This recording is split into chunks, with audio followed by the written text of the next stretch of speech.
One day, I hope this show will bring me to the Paris Opera House. But for my first episode, I stayed local at the Irish Whiskey Bar in my home neighborhood of Astoria, Queens in New York to talk to Argyle Goolsby. Argyle has been making a name for himself in the subgenre of horror punk since the 1990s with his band Blitzkid, while also playing in such projects as Mr. Monster, The Undead, and Doyle from the Misfits band Gorgeous Frankenstein. Tonight he is in Astoria with his newest project, The Roving Midnight. I sat down with him after a night of punk rock and a few beers to talk about his love for the Phantom of the Opera. My first memory was Kmart had these things called VHS cassette tapes. Oh, I remember back in the day. When I was a kid, my incentive was that if I did well in school, I could go to Kmart and I could pick out a VHS cassette tape.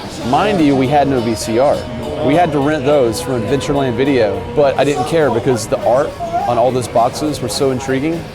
That's all I wanted. But the picture of the Phantom of the Opera is the one where he's doing this and Christine Mary Philbin's like laying on the ground. And it was Good Times Video. And there was just something so poignant about that image to me. It was romance and horror and all these things that I didn't understand at an early age, but like still wanted to know about. I was like, I have to have that movie. And I didn't even know what silent horror films were, but it didn't bother me. I was entranced by it.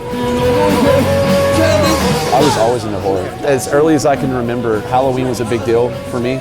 So did you have a Phantom costume? Did you buy a Phantom? No, but I did used to make a Phantom. I used to make one with duct tape. Yeah, with tape, Scotch tape. Because I would read in these books about how Chaney would do his makeup. He would take the ringlets and put them under his eyes, the wire hooks in his mouth to achieve the skull-like nose. He had put fish hooks and ran them up with wires to his wig cap. So I used to take Scotch tape and just tape my nose up to my face and run around with a garbage bag cape. And I would run around imagining that I was the Phantom of the Opera. That's awesome. You were in this band called Blitzkid. Mm-hmm. 2006 you put out an album, 5 Cellars Below. Mm-hmm. I would fall asleep with old silent movies, and I still to this day do. I was just laying in bed one night and I remember it was like 5 cellars below, or 5 levels below the Opera House. And I just said, wow, that sounds really cool. It was our 5th album, so I just felt like, we're 5 albums in, so we're 5 cellars below, into this whole thing that we're doing. That picture on that album cover is worth 1,000 words. That was an alternate ending of the Phantom of the Opera, where he played his final opus, then he died, and that was his big magnificent exit from the opera and the world. It was just really a very powerful image. The song 5 Cellars Below, it's kind of like a love song. It is, yeah. Like all good love songs, there's an unrequited love song. Well, there's the line at the very end where it's like, if only someone would stay and touch my face and hear my songs and feel my passion, I would walk through walls for you. I love that line, walk through walls for you, because that's kind of like what he does for her. He would, but he had to create illusions. He had to become the Phantom for anyone to give him any notice. There's that element of the human condition where we all go through that, I think we can all relate to the tortured musician, right? Absolutely. A little bit. Yeah, did you see the van I just had to load? Yeah, exactly. Jesus, man, I'm as tortured as they come. There's skateboards now? Yeah, I've been skateboarding since I was old enough to break bones, and I have broken. Did you break bones skateboarding? Oh, yeah, man. I'd always wanted to put a skateboard out, and my friend Nick had come to me saying that he found a supplier. He wanted to do a Blitzkid board, and I said that sounds great because it's the 10-year anniversary of 5 Cellars Below. When we finally put it on vinyl in 2012, we had a guy paint something for it. And it's an original painting. It was an original painting. And if you look at the actual sticker on the record itself, the side A/B sticker, it's the Phantom is the mask of the Red Death.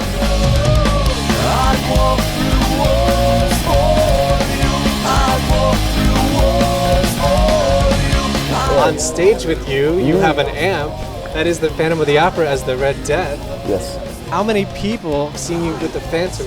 As many people who have come to see us live, and I'm carrying it on with this band too. I looked at it like in that scene where he comes down into the ballroom and everyone's having a grand old time. He says, beneath your dancing feet are the tombs of tortured men, thus does the Red Death rebuke your merriment.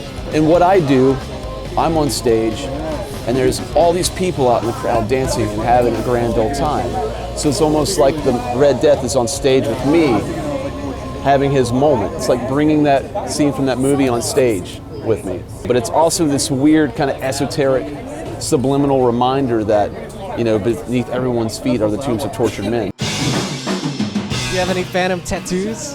You have to think about that one? Yeah, I do, actually. Oh my God. I don't believe that I do. I did want to get the mask at one point. The actual Lon Chaney mask, the one that has like the cheesecloth across the face here, because that was so creepy. Like when he comes up through the orchestra pit in that movie, I have a white mask that I had cut off halfway across the lip. I used a bra to make the thing across the mouth right here, because it was like a lacy black bra. The problem that I was having were like my eyes were too alive, so I printed out eyeballs and I taped them in. So when I have the mask on, it's this fixed, dead stare, like that old mask. I picked this up at Walden Books. Pretty sure it was a snow day. I think it's more or less geared towards 7 to 10-year-olds. But I found it really cool because a lot of the imagery did relate back to the original Universal horror movie. This girl looks strikingly like Mary Philbin. But the way they did the Phantom, once they unmasked him, is he's more of a skeleton. This has a rare, very happy ending. I mean, it has to be kid-friendly. It's a narrative death, okay? So he's not really dead because he's talking about his death. I need my smoking vest on and my bubble pipe. Did I live? Not much. Oh, I could have written such music. Music that would live forever. Instead, I've burned my opera. No one shall ever listen to its magical notes. Here in my home under the Paris Opera House, I shall die. Eric, the living dead boy. Eric, the living skeleton. Eric, the Phantom of the Opera. Oh, very beautiful. We're here tonight. You're doing this new project. Here we go. The Roving Midnight. Blitzkid was like a creative floodgate opening for me.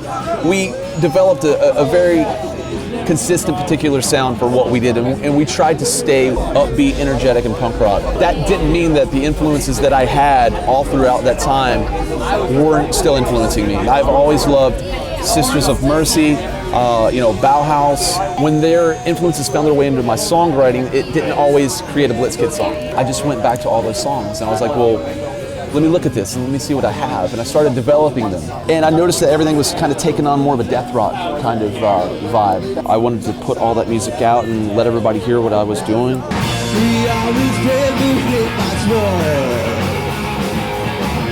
There's no sound, just the spirit Thanks for watching the first episode of The Fantôme Phenomenon, where I explore the cultural phenomenon of the Phantom of the Opera. This is a passion project, so check out our Patreon and consider sponsoring us so I can continue creating it. Watch out for the podcast version, which will include extended interviews, and like us on Facebook and Instagram for more Phantom-y fun. Don't forget to check out Argyle when he comes to your town. Good night.